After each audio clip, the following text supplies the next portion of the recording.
अयोध्या के अंदर भगवान श्री राम के मंदिर को निर्माण किया गया है और उसके अंदर उनकी प्राण प्रतिष्ठा की जा रही है।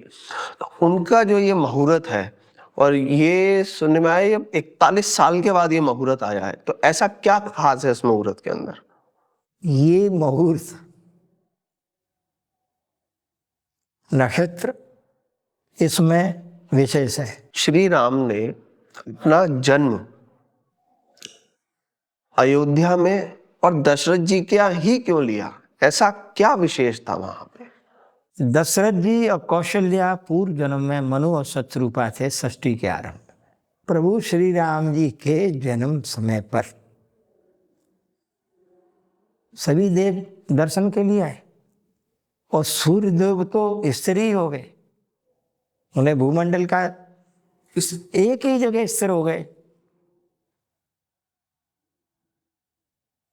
उधर रात्रि जो थी वो दर्शन के लिए लालित, तो उसने प्रार्थना की प्रभु से, हे प्रभु मैं तब से दर्शन की प्रतीक्षा में हूँ और सूर्यदेव तो अड़के ही बैठ गए, मुझे आपके दर्शन कब हो?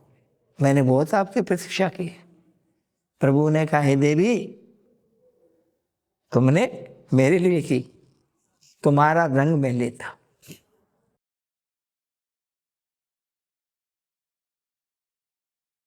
नमस्कार दोस्तों, आज जो पॉडकास्ट में हमारे गेस्ट हैं वो वैदिक क्वालिफिकेशन के अकॉर्डिंग आचार्य की उपाधि तो रखते हैं, लेकिन आज के मॉडर्न टाइम के अंदर उनने अपनी मास्टर्स केमिस्ट्री से कर रखी है और वो रेलवे से as a chief chemical and metrological superintendent की पोस्ट से रिटायर्ड हुए हैं।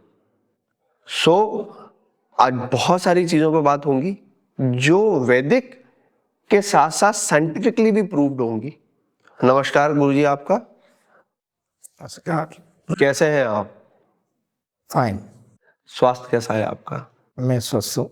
स्वस्थ है, चलिए बहुत अच्छा लगा आपने आज हमारे को समय दिया, यहाँ पर आप आए इतने कम समय के अंदर, उसके लिए बहुत बहुत धन्यवाद। आपको भी साधुवाद।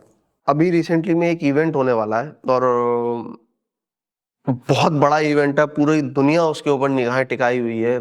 राम मंदिर में अयोध्या के अंदर भगवान श्री राम के मंदिर को निर्माण किया गया है और उसके अंदर उनकी प्राण प्रतिष्ठा की जा रही है। तो उनका जो ये मुहूर्त है, और ये सुनने में आया 41 साल के बाद ये मुहूर्त आया है, तो ऐसा क्या खास है इस मुहूर्त के अंदर? ये मुहूर्त नक्षत्र इसमें विशेष है। तिथि तो है, नक्षत्र विशेष है। अच्छा, अभिजित नक्षत्र। अभिजित, हाँ, ओके। अभिजित नक्षत्र होता है। ये 12 बजे से शुरू होता है दोपहर।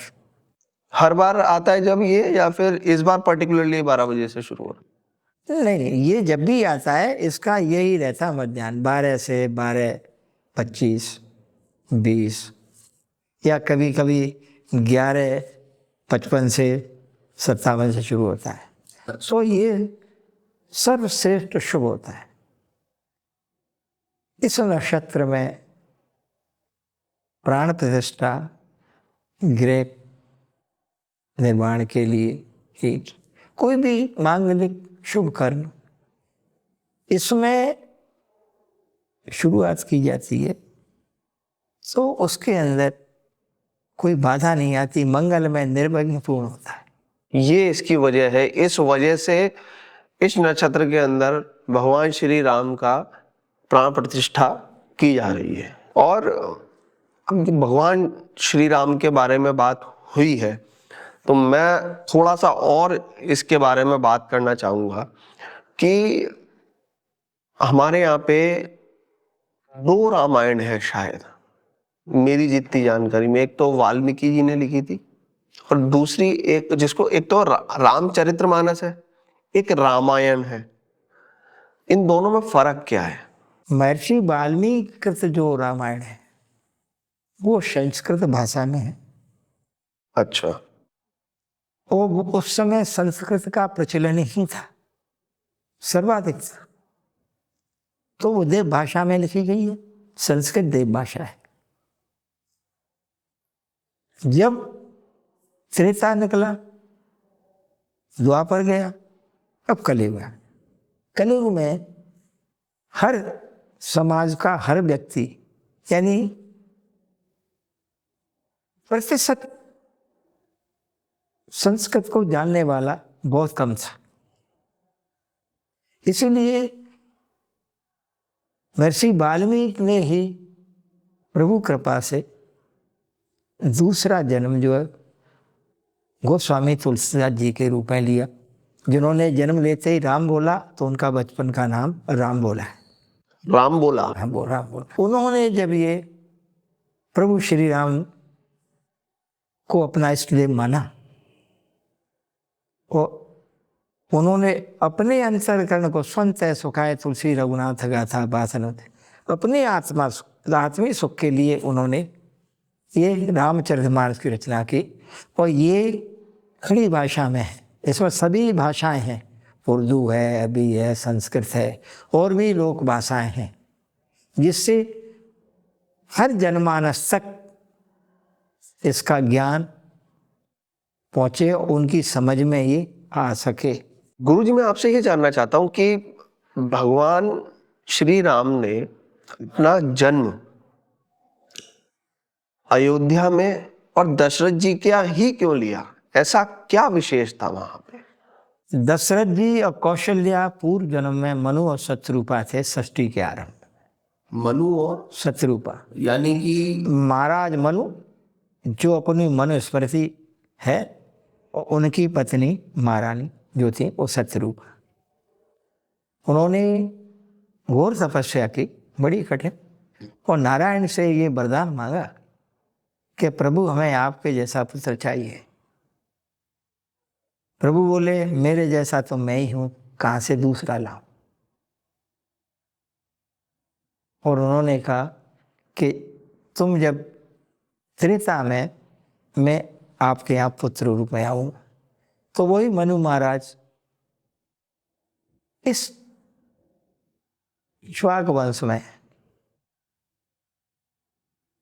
महाराज दशरथ के नाम से जाने गए और महारानी शत्रुपा दशरथ जी की धर्मपत्नी कौशल्या के रूप में। तो उनको ये वरदान था, तो नारायण को उनके घर आना ही था। अयोध्या, अवध, अयोध्या, जिसको किसी ने कभी पराजय नहीं किया वो ऐसा स्थान है अवध। अवध अजय। वहाँ जितने भी राजवंशी हुए सभी धर्मात्मा, सत्यनिष्ठ, प्रजा को पुत्र की तरह पालन करने वाले, सदाचरणी, साधु संतों का स्वागत करने वाले, सेवा यज्ञ अनुष्ठान करने वाले, सभी धर्म कर्म ही करते थे, सत्यवादी। तो वो ऐसा स्थान था, ये वहाँ का स्थान संस्कार था। वहाँ के वो राजा रानी थे, तो फिर वो ज्ञान की नगरी थी। अयोध्या जो साकेत धाम हो ज्ञान नगरी है, जैसे वृंदावन प्रेम नगरी, जनकपुरी वैराग्य नगरी, इस तरह से वो ज्ञान नगरी है, वो अजय है। तो परमात्मा भक्त का ही हित साधते हैं,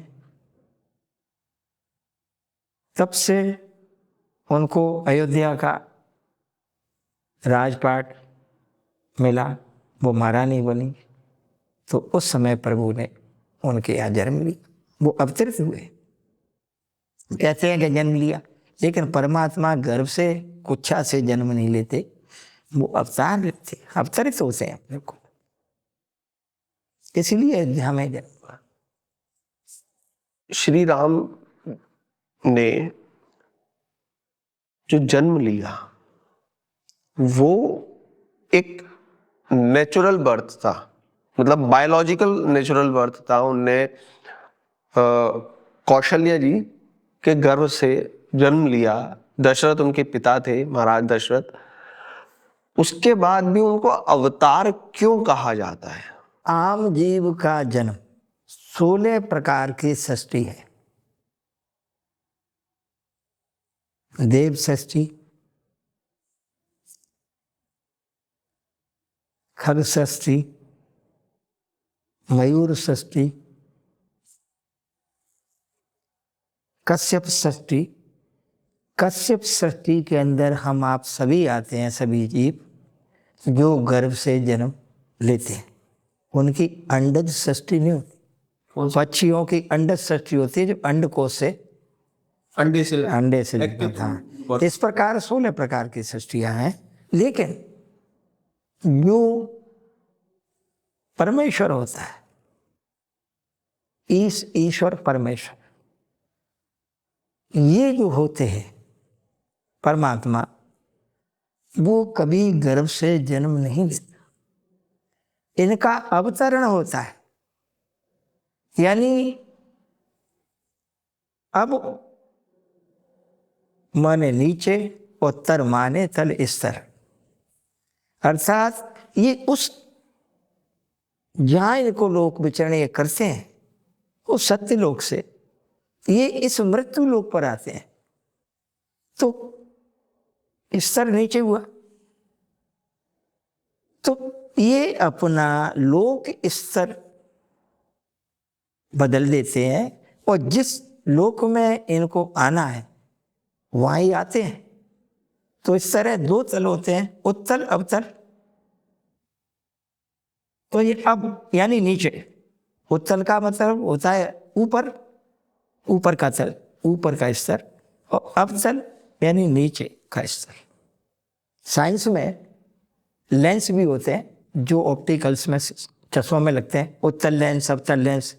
इसी तरह दर्पण होते हैं, उत्तल दर्पण, अवतल दर्पण। इनको इंग्लिश फिजिक्स में लोग इनको कॉन्वेक्स और कॉनकेव लेंस के नाम से जानते हैं, कॉनकेव और कॉन्वेक्स लेंस इनके नाम से जानते हैं। तो ये साइंस में भी है।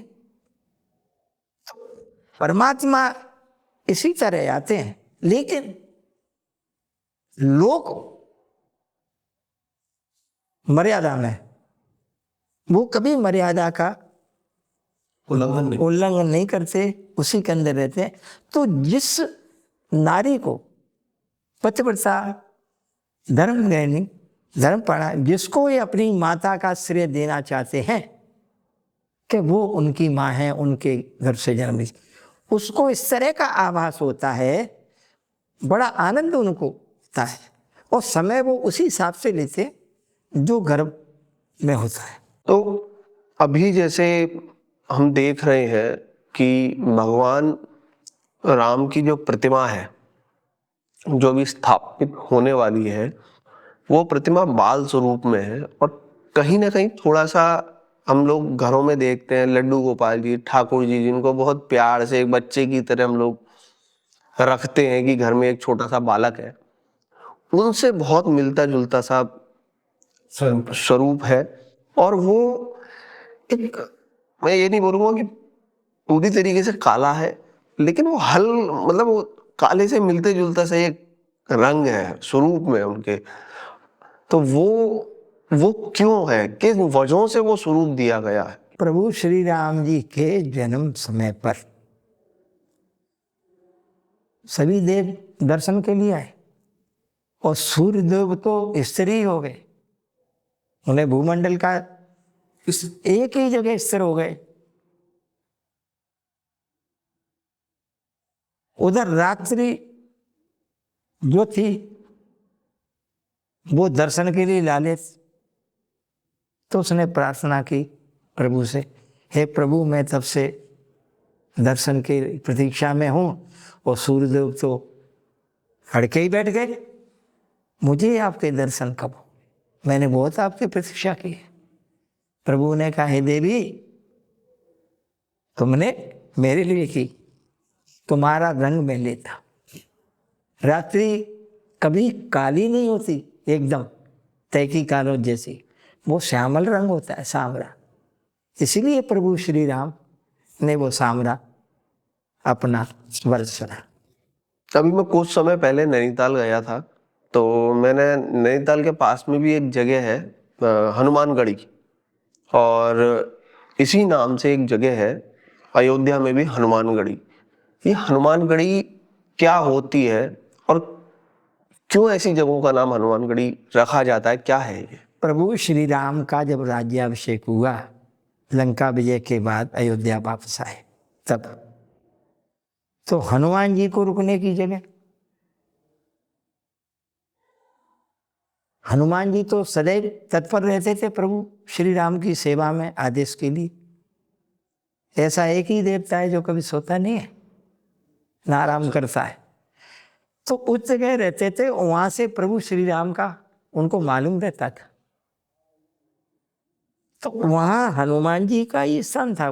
उसमें उसके बाद साधु संत रहने लगे थे, वो संत ही रक्षा करते थे उस मंदिर की। जो 500 वर्ष अब तक बीते हैं, इस मध्याह्न संतों की ही, साधु संतों की सेना थी जो उस स्थान पर रहती थी। अभी भी रहते हैं हनुमानगढ़ी में, हजारों की संख्या में संत रहते हैं। तो हनुमान जी के ही ठहरने की वो जगह थी जहाँ वो रहते थे, और उसी जगह को हनुमानगढ़ी का। गुरु जी, में एक चीज है जो थोड़ा सा मुझे कभी कभी सोचने पे मजबूर करती है कि एक्चुअली अगर देखा जाए तो रामायण को अगर आज के समय में, अगर जैसे हम सालों के हिसाब से हम देखते हैं कि ये चीज 10 साल पुरानी है, ये सदी हो गई, ये दशक हो गया, कितनी पुरानी है ये रामायण हमारी, इसको कैलकुलेट किया जा सकता है? आपने सही प्रश्न किया।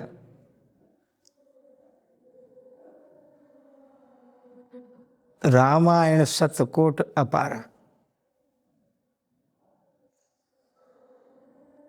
करोड़ों प्रकार से रामायण शतकोट अपार, और नाना भांति राम अवतार। प्रभु श्री राम के अवतार होने के अनेक कारण हैं, अनेक प्रकार से उनके अवतार हुए हैं।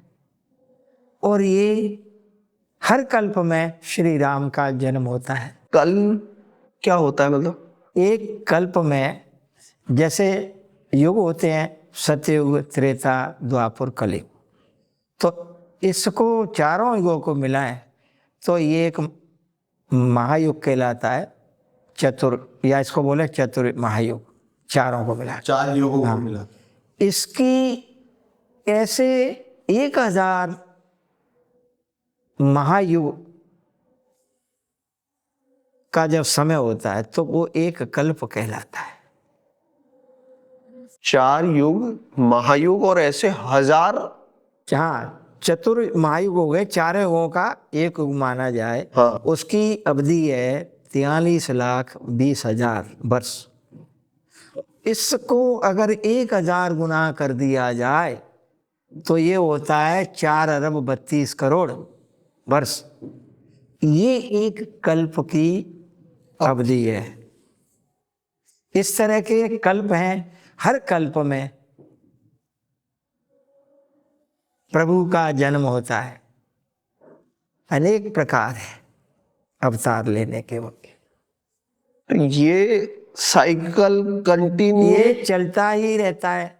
अभी अपना श्वेत बाराह कल्प चल रहा है। क्या होता है? इसको थोड़ा सा आप हमारी भाषा में समझाइए। श्वेत बाराह कल्प यानी भगवान ने श्वेत बाराह का जब अवतार लिया। श्वेत बाराह क्या है? बाराह तो समझते हो? मैं इतनी क्लिष्ट हिंदी नहीं समझता। ये अर्जन लोग पालते हैं। प्रभु का 12 अवतार, जिसमें हिरण्याक्ष को मारा था, जिसने पृथ्वी को चुराया उस कल्प में। अच्छा, ठीक है। तो वो श्वेत बाराह कल्प अभी चल रहा है और कलयुग को अभी 5127 वर्ष हुए हैं। ये कैलकुलेशन, मतलब मैं इस चीज को थोड़ा सा कैलकुलेट करना चाह रहा हूँ, मैं थोड़ा कंफ्यूज भी हो रहा हूँ कि जो इंग्लिश कैलेंडर है हमारा, उसके हिसाब से जो हमारा साल है वो 2024 है। ये हाँ। इंग्लिश या कैथोलिक कैलेंडर के अकॉर्डिंग है। और जो हम लोग पंचांग देखते हैं, हाँ। जिसको हम संवत बोलते हैं, वो एक्चुअली हमारा साल है 2080। 2080 चल रहा है। तो हम लोग अप्रोक्सीमेटली उनसे 66 इयर्स एडवांस है, आगे चल रहा है हमारा। और आप कह रहे हो कि ये कलयुग के 5100 कुछ हुआ, 127 वर्ष। तो ये यहाँ पे 27 और यहाँ पे 2080 आ रहा है, ये क्या है? सम्मत की गणना जो की थी विक्रमादित्य के समय से ये प्रचलन में ये सम्मत आया, ये जिसको अभी हम पंचांग के रूप में देखते, पंचांग के रूप में देखते, जिससे मुहूर्त निकाले जाते हैं। ये विक्रमादित्य के समय की है। अच्छा। विक्रमादित्य के द्वारा तो सनातन धर्म पुनर्जीवित हुआ। अच्छा। बहुत विदेशी आक्रमण हुए। यानी कि विक्रमादित्य जी का जो समय था, राजा विक्रमादित्य जी का विक्रमादित्य, महाराजा विक्रमादित्य, तो जो समय था वो उनका था 2080 वर्ष पहले। उन्होंने अपने समय में ये सम्मत शुरू किया था उज्जैन, जिसे अवंतिका कहते हैं। यानी कि हर कल्प के अंदर एक रामायण हो रही है, लिखी जा रही है, घटी जा रही है, सुनी जा रही है, देखी जा रही है, बोली जा रही है। मतलब मेरे को इस बारे में हल्का सा भी अनुमान नहीं था कि ऐसा कुछ भी होता है। तो आपने आज यहाँ पे समय दिया, हमें इतनी जानकारी दी गुरुजी, उसके लिए मैं बहुत बहुत आपका सादर आभार मेरी तरफ से कि मतलब आपके साथ सिर्फ इसमें ये बातचीत खत्म ही नहीं होगी, शायद दूसरी बार फिर या तीसरी बार, पता नहीं कितनी बार मुझे बैठना पड़ेगा जब आपसे इस विषय में मैं चीज़ें सीख पाऊंगा। अभी थोड़ी बहुत चीज़ें सीखी हैं, आगे फिर मैं कोशिश करूंगा कि जल्दी आपसे समय मिले और हम फिर कुछ इस तरीके की बातचीत लेके आए। उसके लिए बहुत बहुत धन्यवाद, आपने उसके समय। आपको भी साधुवाद।